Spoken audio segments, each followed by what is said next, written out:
We begin with the government's proposal for next year's budget, which includes the largest ever allocation for health and welfare. The blueprint calls for an increase in spending to about $330 billion, which is more than 4% higher compared to this year's budget. Han Da-eun breaks down the plan in detail. Numbers have been crunched and the funds have been divided.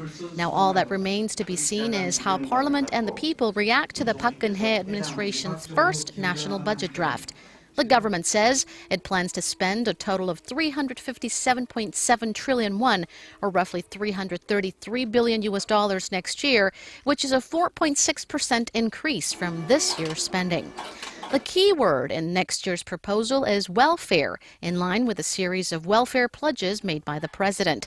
More than $98 billion, or nearly 30% of the total, is to be put aside for the welfare and health sector. This is the largest budget allocation for health and welfare in the nation's history. Finance Minister Han Da-eun, however, explained that some necessary welfare benefits had to be scaled back a little, as revamping the sluggish economy remains the government's top priority. The draft was drawn up under the premise that the economy will grow by 3.9% next year, which is slightly lower than the government's previous outlook.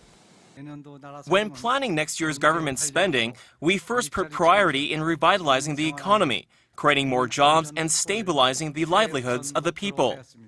Looking into other sectors, the largest allocation following welfare was roughly $54 billion for general and local administration, some $47 billion for education, and more than $33 billion for national defense. About $21 billion is put aside for social overhead capital, or SOC, while more than $17 billion will be sliced up for agriculture, fisheries, and food. The draft was endorsed during a cabinet meeting presided over by President Park on Thursday and will be submitted to Parliament by next Wednesday. Han Da-eun, Arirang News.